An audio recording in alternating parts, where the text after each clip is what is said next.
কোথায়? হ্যাঁ, তোমরা ঠিকই ভেবেছ, আমি এখন মাইনক্রাফটের এন্ডে আছি। আমি এই সার্ভাইভাল ওয়ার্ল্ডটা বহুদিন আগেই শুরু করেছিলাম। যারা আগের এপিসোডটা দেখেছিলে তারা খুব ভালো করেই বুঝতে পারছো, এইটা হচ্ছে এন্ড সার্ভাইভাল ওয়ার্ল্ড। ইয়েস, আমার পপ ওয়ার্ল্ড ছাড়াও আমি আরেকটা সার্ভাইভাল ওয়ার্ল্ড স্টার্ট করেছিলাম, যেটার নাম আমি তোমাদের কমেন্টে জানতে চেয়েছিলাম, এবং তাদের মধ্যে একজন আমাকে বলেছো আমার এই ওয়ার্ল্ডের নাম রাখতে ডেথ ওয়ার্ল্ড। তোমাকে অসংখ্য ধন্যবাদ জানাই আমার এই ওয়ার্ল্ডের এন্ডের সাথে নামটা মিলিয়ে রাখার জন্য। তো আগের এপিসোডেই আমরা একটা এন্ড সিটি খুঁজে ফেলেছিলাম, তবে ভিডিওটা বড্ডই বড় হয়ে যাওয়ার কারণে আমরা এটা লুট করতে যাইনি। এই এপিসোডে আমরা এই এন্ড সিটিটা পুরোটাই লুট করতে চলেছি।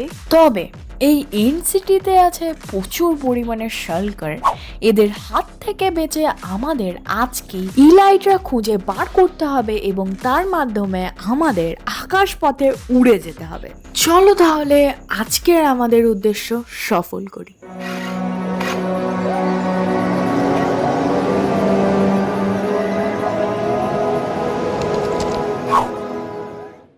Hello everyone, welcome to pop Minecraft.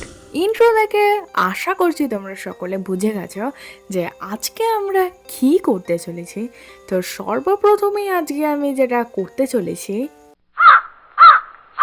না মানে আমি ভুলে গিয়েছিলাম। তো সর্বপ্রথমে আমি যে জিনিসটা করব সেটা হচ্ছে আমি অনেক কটা এন্ডার ম্যানকে মারবো।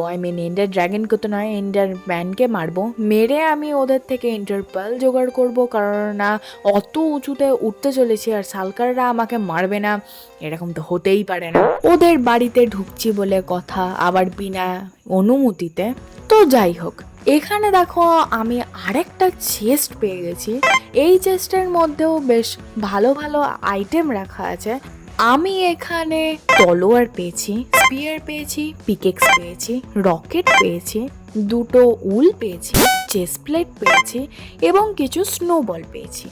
মানে প্রায় আমরা ডায়মন্ডের আর্মার প্রায় সমস্ত কিছু আমরা জোগাড় করে ফেলেছি, শুধুমাত্র বুটটা ছাড়া। তো তাই জন্য আমি এখানে সমস্ত কিছু ডায়মন্ডেরই পরে নিচ্ছি, জাস্ট বুটটা ছাড়া। বুটটা পেলে ওটাও পরে নেব। এছাড়া এখন এবারে আমি যেইভাবে এন্ডারম্যানরা আমাকে মেরেছিল ঠিক সেইভাবেই আমি এদেরকেও মারতে চলেছি, আবার উল্টে যাতে আমাকেই না মেরে দেয় তাই জন্য আমি এরকম একটা ছোট্ট মতো জায়গা তৈরি করে নিয়েছি যেখান থেকে আমি আরামসে ওদেরকে মারতে পারবো। এরপর প্রায় 2 মিনিট মতন এদের সাথে মারামারি করে আমি প্রায় 1 টাকা এন্ডার পার্ল পাইনি। এরপরে আমার উপরে দয়া করে একটা এন্ডার পার্ল ড্রপ করে দেয়। তারপরে প্রায় 10 মিনিট পর্যন্ত এইভাবে মারপিট করে আমি 5টা মতো এন্ডার পার্ল আমি জমা করে নিই। আমাদের গোল হিসাবে ইলাইট্রা কালেক্ট করার জন্য আমাদের সেই অনেক উঁচুতে উঠতে হবে, তো তাই জন্য আমি অনেক কটা ব্লক এখানে কালেক্ট করে নিচ্ছি।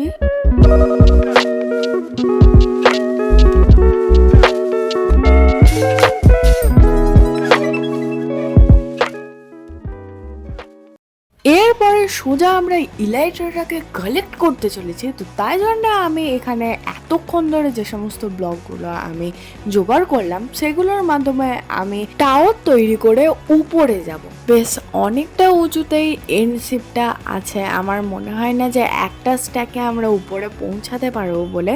আমাদের কাছে অনেক ব্লক আছে এখন, তো তাই জন্য আমি কোনো কিছু না ভেবে আমি শুরু করে দিয়েছি বিল্ডিং। চলো তাহলে উপরে গিয়ে তোমাদের সাথে দেখা করি।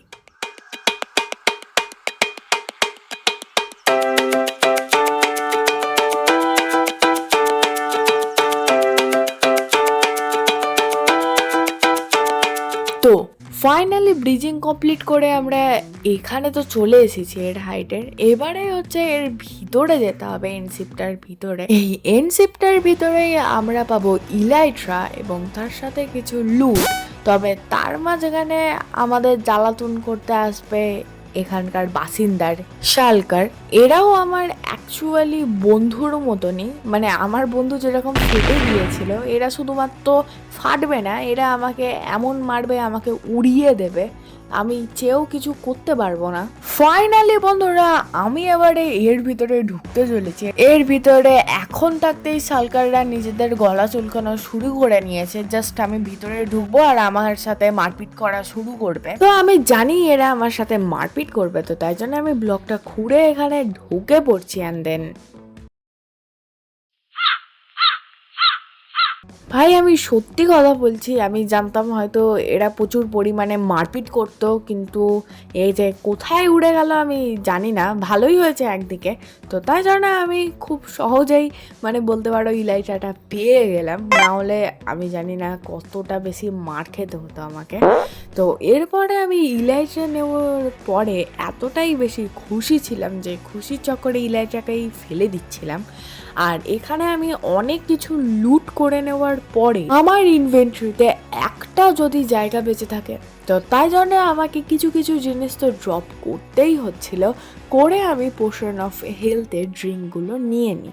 এরপর সর্বশেষে ড্রাগন হেডটা নিতে গিয়ে আমার ইনভেন্টরিতে না জায়গা থাকার কারণে আমি এইটাকে নিতে পারি না। তো তার জন্য এটা নিচে পড়ে যায় এবং আমি নিচে যাওয়ার পর যখন আমি এটা নিতে যাই তখন দেখি এখানে টেলিপোর্ট হয়ে আরামসে আমার সাথে যুদ্ধ শুরু করছে। এরপর আবার কি, আমি নিজের হেলথটা রক্ষা করার জন্য আমিও এর চারিদিকে গোল গোল করে ঘুরতে শুরু করি যতক্ষণ না এটা ডিস্পন হয়ে যাচ্ছে। কিন্তু শেষ পর্যন্ত এটা আমাকে মেরে উপরে তুলে দেয়। তারপরে আমার প্রচুর পরিমাণে, সত্যি কথা বলতে প্রচুর পরিমাণে রাগ হয়ে যায়। আমি তারপরে ভেবেই নিয়েছিলাম ড্রাগন হেডটা নেওয়ার আগে এর মাথাটা নেব আমি। তাই জন্য আমি যেখানটা ঠিক ওকে দেখেছিলাম আমি এন্ডশিপটার ভিতরে গিয়ে ঠিক সেই জায়গাটাই আমি খুলি এবং এটা আমায় দেখার পরেই আমাকে হাওয়াতে তুলে দেয়। এরপরেও আমি ওকে মারি, কিন্তু এ টেলিপোর্ট হয়ে আবারও ভিতরে চলে আসে এবং আমাকে একটার পর একটা শট মারতে থাকে। কিন্তু আমি ভেবে নিয়েছিলাম হ্যাঁ, আমি এবারে যা খুশি হয়ে যাক না কেন আমি ওকে মারবই মারবো। তো তাই জন্য আমি সর্বপ্রথমে ড্রাগন হেডটা আমি কালেক্ট করি। এরপরে এর ভিতরে কিছু চেস্ট রাখা ছিল, তো তাই জন্য আমি সেই চেস্টগুলো লুট করি এবং তারপরে আমি সোজা এনশিপটাকে ভেঙে আমি ভিতরে ঢুকি এবং তার সাথে একে একটা শটেই খাল্লাস করে দিই। এরপরে প্রায় অনেক কটা সালকারকে আমি ঠিক এইভাবেই মারি।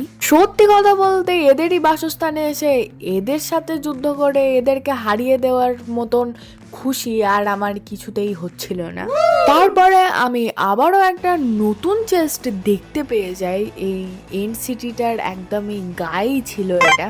এরপরে এই চেস্টটা লুট করার জন্য যখন আমি এই চেস্টটা ওপেন করি তখন আমি রিয়েলাইজ করি যে আমার ইনভেন্টরি এখন পুরোই ফুল হয়ে গেছে।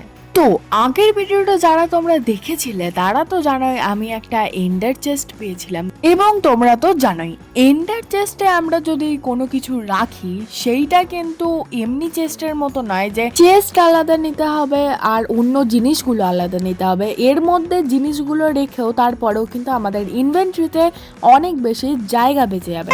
তো সেই উদ্দেশ্যেই আমি এই এন্ডার চেস্টটাকে খুঁজে বার করি অ্যান্ড দেন সমস্ত জিনিসপত্রগুলোই প্রায় আমি এখানে রেখে দিই যতটুকু রাখার সম্ভব ছিল আমার পক্ষে। এরপর যা হয় সেটা আমার জন্য অন্তত আনএক্সপেক্টেড ছিল। ইয়েস, এরপর এই সমস্ত কিছু দেখার পরেও আমাকে এন্ডারম্যানটা এসে মারায় আমি গেম বন্ধ করে দিই। আমার একটুকু ইচ্ছা করছিল না খেলতে। প্রায় 1 ঘন্টা মতন পরে আবারও আমি গেম শুরু করলাম। আমি কিছুক্ষণ ছাড়াই আমি অনেক কটাই বেশ চেস্ট পাচ্ছিলাম, বাট তারপরেও আমার মন পড়েছিল আমার আগের অতগুলো জিনিসপত্র ছিল, তো তাই জন্য আর কি। কিন্তু এরপরে আমি দেখতে পাই আরও একটা এন্ডার চেস্ট। এই এন্ডার চেস্টটা দেখে আমার আরও বেশি দুঃখ হচ্ছিল যে আমি অতগুলো জিনিসপত্র ছিল ওর মধ্যে। মোটে আমাকে 8টা অক্সিডাইন ধরিয়ে দিয়েছিল। তারপরে আমি খুলে দেখি আমার সমস্ত জিনিসপত্র এতে আছে, হুবহু যা রেখেছিলাম সব আছে। এরপর আমি বুঝতে পারি যে এন্ডার চেস্টে আমরা যাই রাখি না কেন সমস্ত কিছুই রয়ে যাবে, বাট সেটা কালেক্ট করতে পারিনি। তারপরে আমি একটু ইউটিউব দেখার পরে আমি জানতে পারি যে সিল টাচের মাধ্যমে আমরা কিন্তু এই এন্ডার চেস্টটাকেও কালেক্ট করতে পারি, কিন্তু আমার কপাল সমস্ত ধরনেরই আমি পিকেক্স পাচ্ছি, শুধুমাত্র সিল টাচ ছাড়া আমার আমি কি বলতে পারি। তো তাই জন্য আমি এন্ডার চেস্টের মধ্যে যা যা রেখেছি, যেগুলো ভালো ভালো জিনিসপত্র, সেগুলো আমি সমস্ত কিছুই নিয়ে নিই। এরপরে যেই একটা আমি উড পেয়েছিলাম, তার মাধ্যমে আমি ক্রাফটিং টেবিল তৈরি করে নিই। এরপর আবারও আমি এনসিটিতে যাই এবং তারপরে আমি যেই চেস্টগুলো রেখেছিলাম সেই চেস্টগুলো আমি কালেক্ট করি, প্লাস যে সমস্ত জিনিসপত্রগুলো আমি ইনভেন্টরি ফুল হয়ে যাওয়ার জন্য কালেক্ট করতে পারিনি সেগুলোও কালেক্ট করে নিই। এরপর আমি দুটো শালকার সেলের মাধ্যমে আমি একটা শালকার বক্স তৈরি করে নিই, কারণ এখন তো আমাদের কাছে সিল টাচ না থাকার কারণে আমরা এন্ডার চেস্টটা নিতে পারবো না ঠিকই, কিন্তু এই শালকার বক্সের মাধ্যমে আমরা কিন্তু প্রচুর জিনিসপত্র ক্যারি করতে পারবো। এরপর আমি দুটো শালকারের থেকে বেঁচে তাদেরই সামনে তাদেরই চেস্টগুলো উপর থেকেই সমস্ত জিনিসপত্র লুটপাট করে আমি আকাশপথে সত্যি উড়ে যাই। এটাই আবার সেডার লাগানোর পরে এমন মনে হচ্ছে যেন সারাটা জীবন এই আকাশ পথেই উড়ে যাই। যাই হোক, আমাদের আজকের উদ্দেশ্য শেষ হলো আর ভিডিওটা এখানেই এন্ড হলো। বাই।